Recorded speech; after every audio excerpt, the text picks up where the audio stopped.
On October 26, 2005, the Chicago White Sox won their first World Series in 88 years, breaking the curse of Shoeless Joe. They won 99 games in the regular season and went 11-1 in the playoffs, still an all-time record. They did this thanks to a core of solid pitching and defense. Many gave general manager Kenny Williams the credit for this World Series win, including Oprah. Ken Williams is the general manager, and you put this team together. What do you want to say? Well, a couple of things, actually. First of all, However, by wins above replacement, the top four players on the team, pitchers Mark Buehrle and John Garland, first baseman Paul Konerko, and center fielder Aaron Rowan, were all acquired by the previous general manager Ron Schuler. More on him later. The White Sox gave the credit to Kenny Williams, who after that World Series win, won just a single playoff game. And since 2013, the Chicago White Sox have been the worst team in baseball. Some might call it a collapse. It would be wrong to call the 2005 White Sox a fluke because the 06 team picked up right where they left off. Between 2005 and 2006, the White Sox roster didn't change much. In the offseason, center fielder Aaron Rowan was dealt for Jim Thome, who made the All-Star team and led the 2006 White Sox in wins above replacement. So that trade worked out pretty well. Unfortunately, center field prospect Chris Young was dealt for starting pitcher Javier Vasquez, pushing young starter Brandon McCarthy to the bullpen. Williams has since expressed regret at putting McCarthy in the pen, saying that they should have gone to a six-man rotation instead, but says the people below him talked him out of it. The White Sox finished the first half 57-31, 2 games behind the Tigers for the best record in the American League. Unfortunately, at the trading deadline, the White Sox did absolutely nothing despite pitching and outfield concerns, and ended up blowing a 9-game lead in the wild card to the Minnesota Twins. In 2008, the White Sox did manage to rebound after a subpar season and make the playoffs, but over the course of many years, the White Sox made several bad decisions that would keep them out of the playoffs for years to come. In 2010, that included getting rid of Jim Thome and letting him go to the Minnesota Twins, proceeded to hit walk-off home runs against the White Sox and take their division lead that they had away from them. Williams later blamed manager Ozzie Guillen for getting rid of Thome, and tried to compensate in the next offseason by signing slugger Adam Dunn as a replacement. And in 2011, Dunn had one of the worst seasons of all time. Here is Adam Dunn. As a young power hitter, he was fearsome and consistent. He very clearly rises toward the top of the pack here. In fact, after 10 seasons, he was off to the third best home run hitting start out of all these guys. 5 years later, Adam Dunn was out of baseball completely. What happened between this and that? Well, 2011 happened. So Alex, you have been studying Adam Dunn's infamous 2011 season, yes? It is very worth studying. Please promise me you're going to tell the folks about the Clayton Kershaw thing. I promise, John.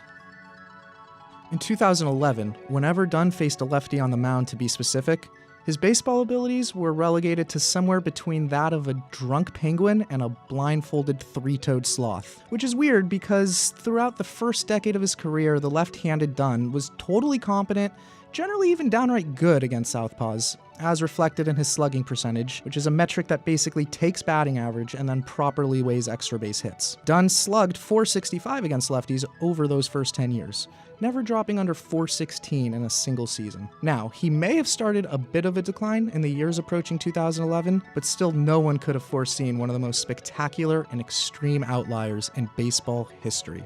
Beginning with a strikeout here versus Tony Sipp on April 3rd, and ending with a flyout at the hands of Everett Teaford on September 24th, Dunn had 94 at-bats versus lefties in 2011. He turned those 94 at-bats into 5 singles and a double. That's 7 total bases in 94 at-bats. Good for a slugging percentage of .074.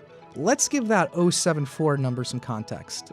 Among players in the live ball era with that many at-bats in a season versus left-handed pitchers, no one else is under 116. And since 1975, that .074 mark is literally half the next worst season of futility versus lefties. After that disastrous season, Ozzie Guillen was forced out and ownership sided with Kenny Williams. Ace Mark Buehrle signed with the Marlins to join with Ozzie. However, one glimmer of hope came when the White Sox promoted a young pitcher from the bullpen named Chris Sale to replace Buehrle as in the rotation. Sale proved to be an ace, and the White Sox led the division until September 24th when they collapsed at the hands of the Detroit Tigers. After that season, Kenny Williams was kicked upstairs to team president, and lifelong Cubs fan Rick Hahn became the new GM. In the years that followed, the White Sox varied from mediocre to just downright awful. A whole episode could be focused on the 2016 team, who after a 23-10 start in 2016, the team collapsed yet again, going just 55-74 the rest of the way, leading to a full-on rebuild. Adam Eaton and newcomer Todd Frazier feuded the whole season. Amidst the middle of the fall, the White Sox dealt Eric Johnson and some random prospect named Fernando Tatis Jr. to the San Diego Padres for James Shields, who proceeded to be the worst starting pitcher in baseball, putting up a 6.77 ERA. Approaching the trade deadline, ace pitcher Chris Sale threw a temper tantrum over throwback jerseys he didn't want to pitch in, as he cut up the jerseys and was suspended for 5 games from the team. This all but ensured a rebuild would happen at the end of the season. To finish off the terrible 2016 for the White Sox, the rival Chicago Cubs won the World Series that year, and the media talked about the event like the White Sox had never won in 2005 at all. That offseason, the White Sox traded Eaton and Sale away in deals that added prospects Yoan Moncada, Michael Kopech, and Lucas Giolito. Things seemed to be heading in the right direction. 2 years after the White Sox seemed primed to make a big move in the offseason, that move was either to sign Bryce Harper or Manny Machado. Machado was especially favored because he could have been a replacement for what Fernando Tatis Jr. should have been, a White Sox star shortstop, but was instead in the Padres organization as the number 2 prospect in baseball. The White Sox failed to sign Machado as owner Jerry Reinsdorf offered him $50 million less than the San Diego Padres, Machado's new team, where he would join Tatis Jr. Kenny Williams had not much to say other than that he was shocked. Well, I'm wearing my shades so that you guys don't see the shock in my eyes. But let's turn our attention to the man who preceded Williams as general manager, Ronald Richard Schuler. Schuler was the general manager of the Sox from 1991 to 2000, when they were one of the best teams in baseball over that span.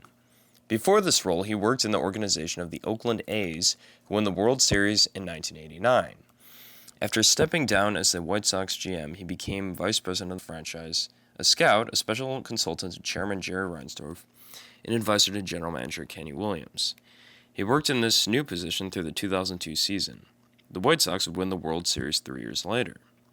Before the 2003 season, he was hired by the Chicago Cubs as a special assistant to the president and general manager. The Cubs nearly won the pennant that year, but failed due to Steve Bartman and Dusty Baker. 2 years later, the St. Louis Cardinals hired Schuler to be the special assistant to the general manager. They won the World Series in 2006 with him as part of the organization. In 2008, the San Francisco Giants hired Schuler to be a scout and evaluate major and minor league players and acquisitions. The Giants would go on to win the World Series in 2010, 2012, and 2014. In November 2009, the Washington Nationals hired Schuler as a special advisor to GM Mike Rizzo. They went from being one of the worst teams in baseball to being one of the best in just a 3-year time span. Essentially, every organization that Schuler worked for won the World Series or came close to doing so. The reason the White Sox won the World Series was because of the magic Schuler was able to work with the franchise, not because of owner Jerry Reinsdorf or general manager Kenny Williams, who got all the credit and have since driven the team into the ground in a collapse.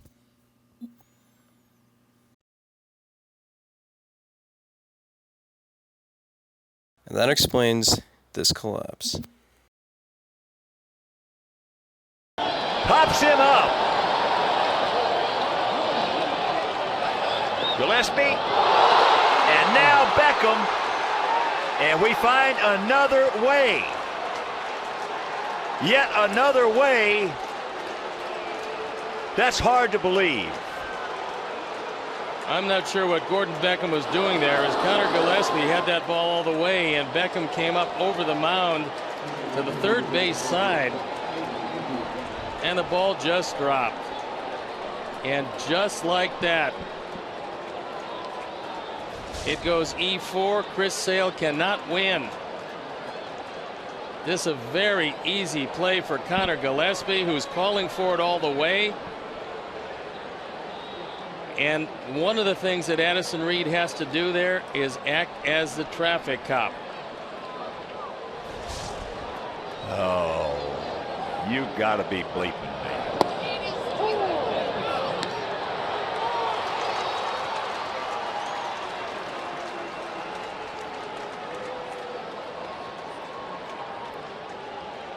You have got to be this